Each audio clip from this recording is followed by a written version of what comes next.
artinya padang yang luas.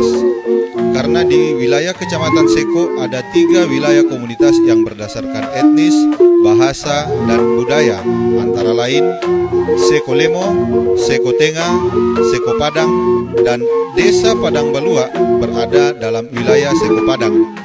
Sehingga jika diartikan secara etimologi, yang artinya wilayah strategis yang berada di padang yang luas. Sejak tahun 1967 sampai tahun 2008, Desa Padang Balua setelah dimekarkan menjadi 4 desa, maka Desa Padang Balua tinggal memiliki 3 dusun, yaitu Dusun Eno Timur, Dusun Eno Barat, dan Dusun Kampung Baru. Secara geografis, Desa Padang Balua terletak pada dataran tinggi kurang lebih 1.200 meter di atas permukaan air laut yang terletak di ibu kota Kecamatan Seko dan kurang lebih 126 km dari ibu kota Kabupaten Luwu Utara Masamba.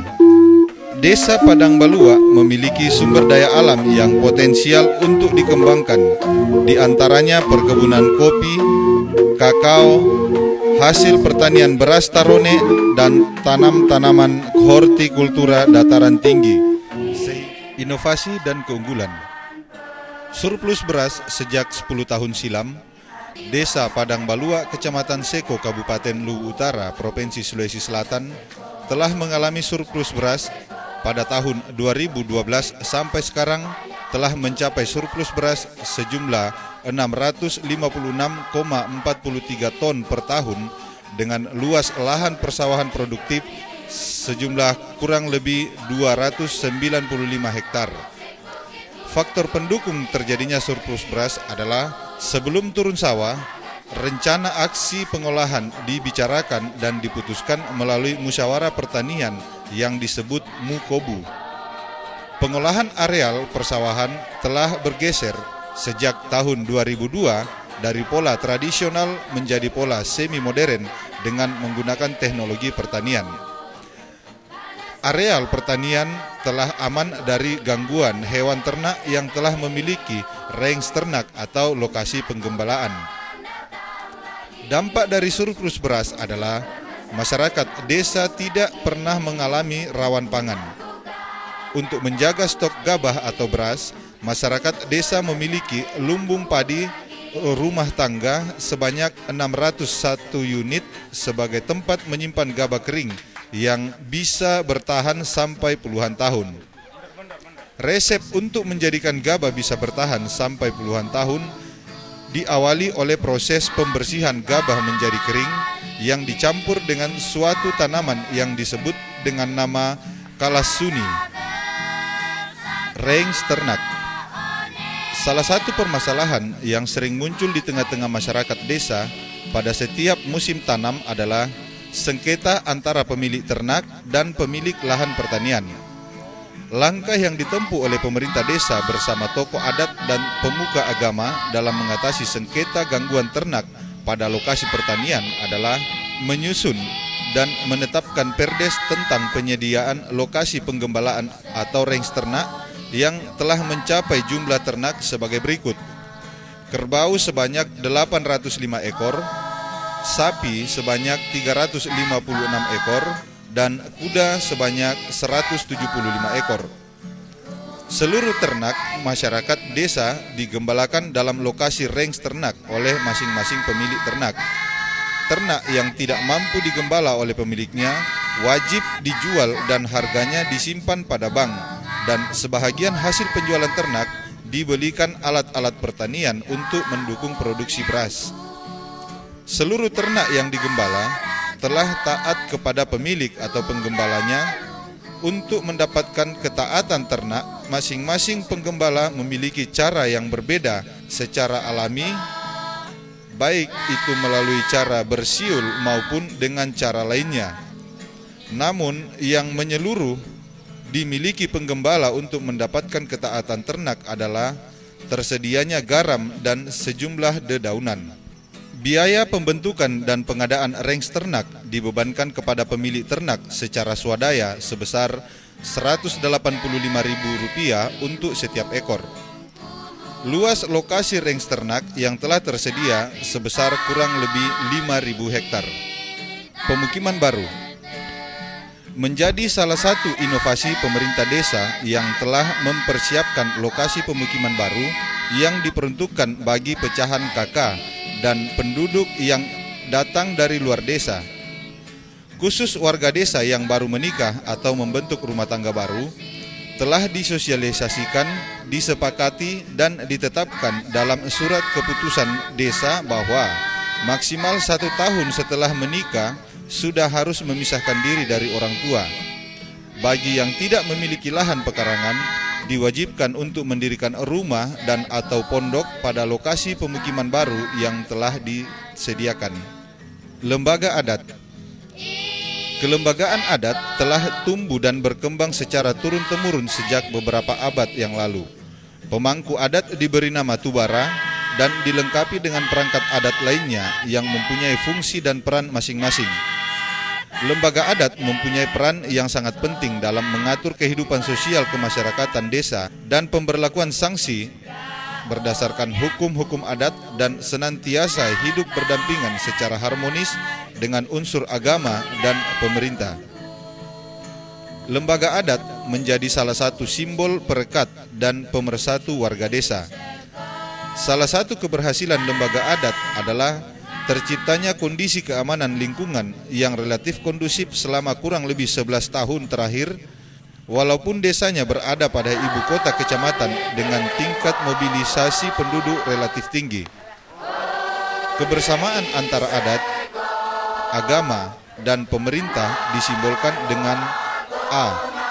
3 butir telur yang diletakkan di atas beras berbentuk tungku yang merupakan simbol dari adat, agama, dan pemerintahan yang saling menopang satu dengan yang lainnya. B. Beras disimbolkan sebagai rakyat. C. Ayam jantan putih disimbolkan sebagai pemberi semangat bagi seorang pemimpin yang dapat melindungi dan mencari nafkah bagi rakyatnya. Lembaga adat telah berperan aktif dalam melestarikan seni dan budaya masyarakat desa. Kawasan tanpa asap rokok menjadi inovasi dan tanggung jawab pemerintah desa untuk mewujudkan peningkatan derajat kesehatan masyarakatnya, walaupun pada kondisi wilayah yang relatif masih asri dan sejuk tanpa polusi udara. Salah satu upaya yang dilakukan adalah membuat dan menetapkan peraturan desa tentang kawasan tanpa asap rokok. Kawasan tanpa asap rokok yang dimaksud adalah seluruh tempat pertemuan umum warga desa, baik itu ruang terbuka maupun ruang tertutup. Arisan Jamban.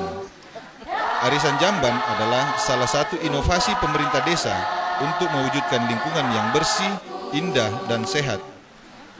Hal ini dilakukan sebagai konsekuensi dari tinggi dan mahalnya harga barang yang bisa menembus harga 5 kali lipat dari harga dasar pada ibu kota kabupaten atau kecamatan tetangga.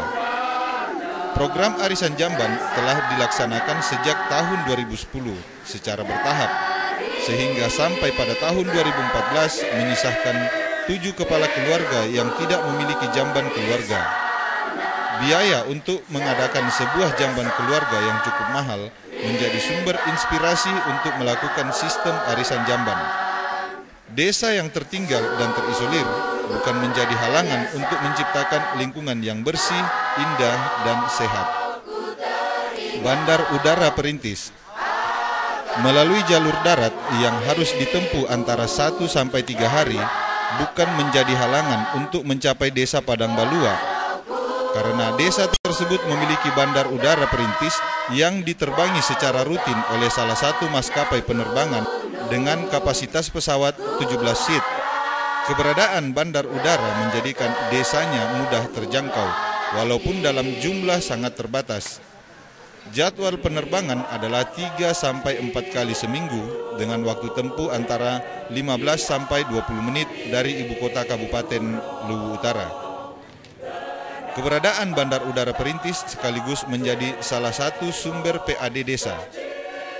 Hari Gotong Royong menjadi inovasi bagi pemerintah desa dan telah ditetapkan dalam Perdes bahwa hari Senin adalah Hari Gotong Royong dengan moto "Desa adalah rumah kita". Walaupun desanya terpencil yang dijangkau antara 1 sampai 3 hari melalui jalur darat, warga desa tetap semangat membangun desa dengan bermodalkan semangat gotong royong. Istilah "desa adalah rumah kita" menjadi salah satu sumber motivasi bagi seluruh warga desa untuk senantiasa menganggap bahwa desa itu bagaikan rumah sendiri yang harus dijaga, dipelihara, dan ditumbuh kembangkan secara bersama. Melalui syair-syair lagu Tanah Seko, semangat cinta desa dan rasa malu memiliki desa terus tertanam dalam hati sanubari setiap warga desa.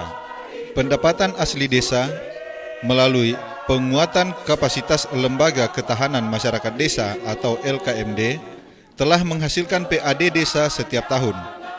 Pendapatan asli desa didapatkan melalui potensi sumber daya alam yang dimiliki oleh desa, termasuk dengan swadaya dan gotong royong masyarakat.